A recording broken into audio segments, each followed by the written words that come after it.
আসসালামু আলাইকুম। এখন দেখবেন সংবাদ শিরোনাম। আপিল নিষ্পত্তির তৃতীয় দিনে প্রার্থিতা ফিরে পেলেন আরও ৪১ জন। হলফনামায় চোরাচালান মামলার তথ্য গোপন করে আবারও আলোচনায় কুমিল্লা 10-এর এমপি প্রার্থী গফুর ভূঁইয়া।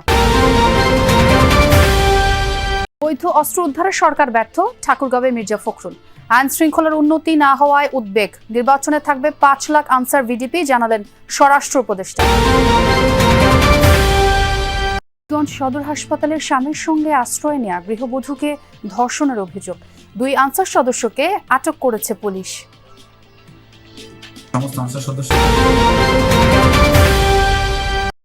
দিনাজপুরে আফ্রাইনদ থেকে 2 জনের মরদেহ উদ্ধার, রূপগঞ্জ কুড়িগ্রামে আরও 2 জনকে হত্যা, গ্রেফতার হয়নি কেউ।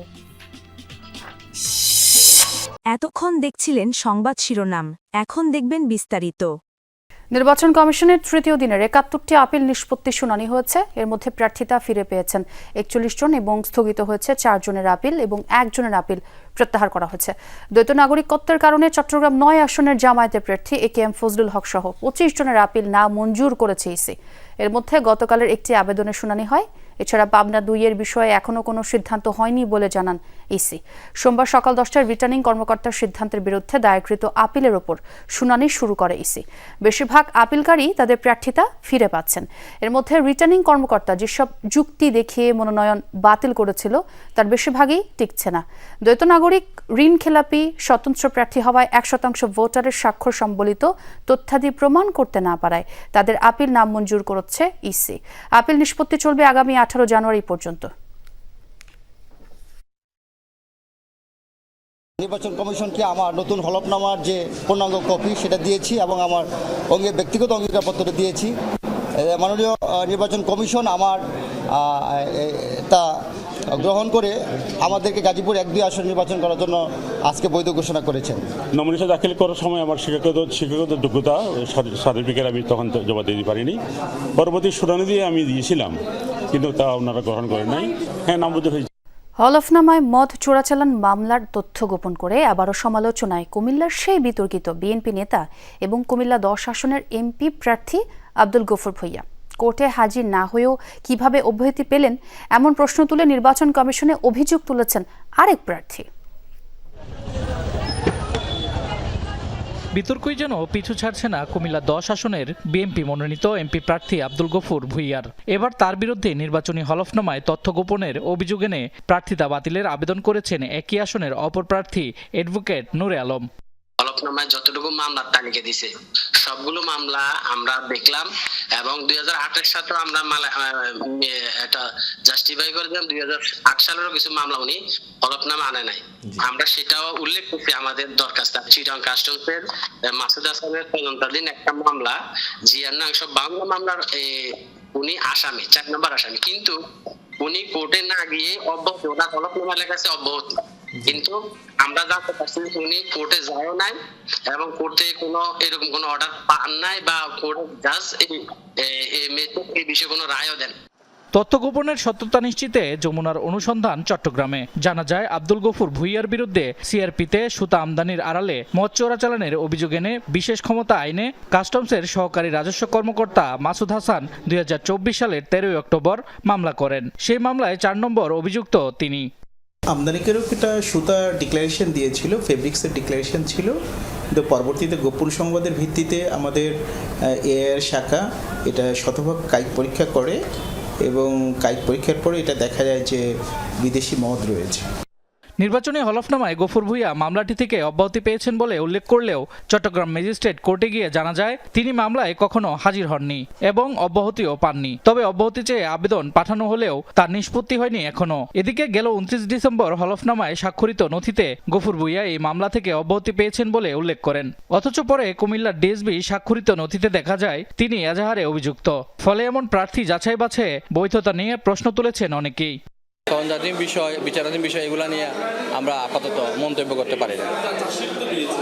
না, শাসিত হয় না এখানে। এটা ওই যে 173 ধারায় একটা সুযোগ আছে, সেই ধারায় আবেদন করছে। নির্বাচন কমিশনের কাছে, প্রশাসনের কাছে অনুরোধ করব, যদি সত্যি এ ঘটনা ঘটে থাকে অনতিবিলম্বে তার প্রার্থিতা বাতিল করা উচিত। আইন প্রণেতা হবে নির্বাচনে পাশ করলে সে যদি আইনে অমান্য করে, আইন ভঙ্গ করে, তাহলে এমন নেতা দিয়ে আমরা কি করব? কেউ যদি কাগজপত্রে গোপন করে তাহলে তার প্রার্থিতা বাতিল হওয়া উচিত এবং তার প্রার্থী হওয়ার যোগ্যতা থাকে না। মদ চোরাচালান মামলার নথি অনুযায়ী গফুর ভূঁইয়া সহ 8 জন সুতা আমদানির নামে 11,686 লিটার মদ, 100 প্যাকেট গার্মেন্টস ওরিয়েন্টেড ফেব্রিক্সের পরিবর্তে চোরাচালান করে বলে মামলায় উল্লেখ রয়েছে। বিষয়টি নিয়ে গফুর ভূঁইয়ার সঙ্গে যোগাযোগের চেষ্টা করা হলেও তিনি ফোন রিসিভ না করায় বক্তব্য নেওয়া যায়নি। হলফনামায় তথ্য গোপন নির্বাচনী রাজনীতিতে নতুন কিছু নয়, তবে কুমিল্লা 10 আসনের এই অভিযোগ শেষ পর্যন্ত কতটা টিকে থাকে তা নির্ভর করছে নির্বাচন কমিশনের তদন্ত ও সিদ্ধান্তের উপর। নির্বাচন সামনে রেখে অবৈধ অস্ত্র উদ্ধারে ব্যর্থ সরকার। আইন শৃঙ্খলা পরিস্থিতি এখনও উন্নতি হয়নি, এমনটাই বলেছেন বিএনপি মহাসচিব মির্জা ফখরুল ইসলাম আলমগীর। সকালে ঠাকুরগাঁওয়ে নিজ বাসভবনে সাংবাদিকদের বিভিন্ন প্রশ্নের জবাবে এসব কথা বলেন তিনি। নির্বাচনের আগেই আইন শৃঙ্খলা পরিস্থিতির উন্নয়ন ঘটবে এমন প্রত্যাশা বিএনপির। ক্ষমতায় গেলে তিস্তা, পদ্মা সহ অভিন্ন নদীগুলোর বিষয়ে ভারতের সাথে আলোচনার মাধ্যমে পানির ন্যায্য হিস্সা আদায় করা হবে, এমনটা জানান ফখরুল। বলেন, ভারতের সাথে পারস্পরিক সম্মান বজায় রেখেই দাবি আদায় করবে বাংলাদেশ। এ সময় বিএনপি চেয়ারম্যান তারেক রহমানের স্থগিত হওয়া 9 দিনের সফর নিয়েও প্রশ্ন করা হয়। মির্জা ফখরুল বলেন, বগুড়া তার পিতৃভূমি, নির্বাচনের আগে অবশ্যই তিনি উত্তরাঞ্চল সফরে যাবেন।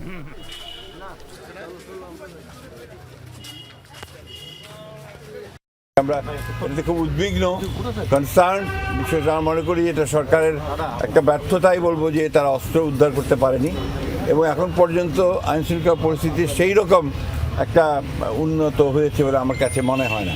তবে আমি আশাবাদী, আমি মনে করি যে নির্বাচন চলাকালীন সবাই সেটা ইমপ্রুভ করবে আরও। জাতীয় নির্বাচনের কার্যক্রম বাধাগ্রস্ত হয় এমন কর্মকাণ্ড থেকে বিরত থাকতে আনসার সদস্যদের নির্দেশনা দিয়েছেন স্বরাষ্ট্র উপদেষ্টা জাহাঙ্গীর আলম চৌধুরী। সকালে গাজীপুরে আনসার ও ভিডিপি একাডেমিতে বাহিনীর সমাপনী কুচকাওয়াজ অনুষ্ঠানে এই কথা বলেন তিনি। উপদেষ্টা জানান, নির্বাচনে দায়িত্ব পালন করবেন 5.5 লাখেরও বেশি আনসার সদস্য। বলেন, আনসার সদস্যদের অংশগ্রহণে নির্বাচনে নিরাপত্তা ব্যবস্থা আরও সুসংহত হবে। 41তম বিসিএস আনসার ক্যাডার কর্মকর্তা ও সদ্য নিয়োগপ্রাপ্ত উপজেলা প্রশিক্ষকদের মৌলিক প্রশিক্ষণ এবং আনসার ব্যাটালিয়নের 26 ও 27তম ব্যাচের রিক্রুট সিপাহী মৌলিক প্রশিক্ষণের সমাপনী কুচকাওয়াজ গাজীপুরের শফিপুরের আনসার ও ভিডিপি একাডেমিতে আয়োজনে যোগ দেন স্বরাষ্ট্র উপদেষ্টা জাহাঙ্গীর আলম চৌধুরী। ছিলেন আনসার ও গ্রাম প্রতিরক্ষা বাহিনীর মহাপরিচালক মেজর জেনারেল আব্দুল মোতালেব সাজ্জাদ মাহমুদ।